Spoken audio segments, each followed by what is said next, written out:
जरा सोचिए, आप दिन रात पढ़ाई करते हैं, धूप में पसीना बहाते हैं ताकि इस देश में एक अदद नौकरी पा सकें। लेकिन आपकी नाक के नीचे इसी देश की सरजमी पर कुछ गद्दार और दलाल सक्रिय हैं, जो सरहद पार से अवैध घुसपैठियों को बुलाते हैं, उनके फर्जी दस्तावेज तैयार करते हैं और फिर आपकी ही हथेली का निवाला छीनकर उनके हाथों में थमा देते हैं।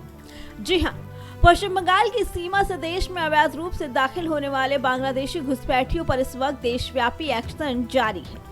लेकिन इस बीच कर्नाटक के मंगलुरु से एक ऐसी सनसनीखेज साजिश का पर्दाफाश हुआ जिसने सुरक्षा एजेंसियों के होश उड़ा दिए।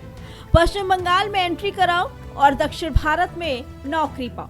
घुसपैठ के इस महारैकेट का भांडाफोड़ हो चुका है और पुलिस ने इस बार वो सबक सिखाया कि साजिशकर्ताओं की रूह कांप गई। हिंदुस्तान की सरजमी और इस सरजमी को दीमक की तरह चाटते अवैध घुसपैठी।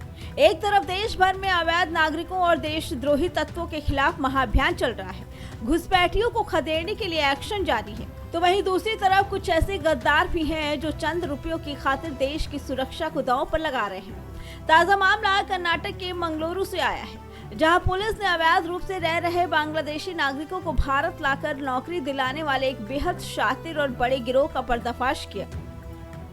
इस नापाक साजिश के पीछे जिन 3 चेहरों का नकाब उतरा है, उनकी पहचान मोइनुद्दीन इस्लाम, रसूल इस्लाम और दिलवर हुसैन के रूप में हुई। ये तीनों आरोपी मूल रूप से पश्चिम बंगाल के रहने वाले हैं। पुलिस की शुरुआती जांच में जो सच सामने आया वो रोंगटे खड़े करने वाला है।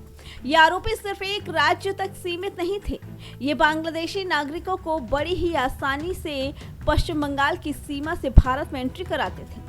इसके बाद उन्हें उत्तर प्रदेश, बिहार जैसे उत्तर भारत के राज्यों से होते हुए सीधे कर्नाटक के मंगलुरु पहुंचाते थे, जहां इन्हें देश के अलग अलग निर्माण स्थलों पर, फैक्ट्रियों में और यहां तक कि छोटे मोटे क्लर्क और चपरासी के पदों पर नौकरी दिलवाई जाती थी। लेकिन सवाल सिर्फ नौकरी का नहीं है, सवाल देश की सुरक्षा और हमारे हक का है। पश्चिम बंगाल को घुसपैठ का सबसे बड़ा अड्डा बना दिया गया। याद कीजिए, जब बंगाल में कड़े कानून और पहचान की प्रक्रिया शुरू हुई तो आधे घुसपैठी डर के मारे भाग खड़े हुए और बाकियों को खदेड़ा किया। लेकिन वोट बैंक की घटिया राजनीति के चलते कुछ राजनीतिक दल हमेशा इस एक्शन का विरोध करते रहे। क्यों? क्योंकि अवैध तरीके से रहने वाले इन घुसपैठियों के फर्जी वोटर आईडी कार्ड बनाए जाते थे, इनसे वोट बटोरे जाते थे और हमारे देश के गरीबों के हक की सरकारी योजनाओं का लाभ इन अवैध लोगों को थाली में परोस कर दिया जाता था। मंगलुरु पुलिस के मुताबिक ये कोई छोटा मोटा गिरोह नहीं है। इन 3 गिरफ्तारियों के पीछे एक बहुत बड़ा नेक्सस काम कर रहा है, जिसके तार पश्चिम बंगाल से लेकर पूरे देश में फैले हैं। जांच एजेंसियां अब इस बात की तहकीकात कर रही हैं कि आखिर बिना पुख्ता बैकग्राउंड वेरिफिकेशन के इन घुसपैठियों को नौकरियां कैसे मिल गई। क्या इस बड़ी साजिश में कुछ सफेदपोश और स्थानीय अधिकारी भी शामिल हैं? फिलहाल आरोपियों से पूछताछ जारी है और पुलिस इस पूरे नेटवर्क को जड़ से उखाड़ने के लिए हर मुमकिन कोशिश कर रही है। देश की सुरक्षा से खिलवाड़ करने वाले इन गद्दारों का अंजाम अब सलाखों के पीछे ही होगा।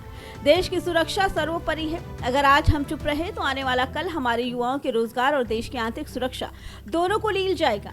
मंगलौर पुलिस का ये एक्शन एक चेतावनी है उन तमाम ताकतों के लिए जो भारत की सीमा को धर्मशाला समझ बैठे हैं।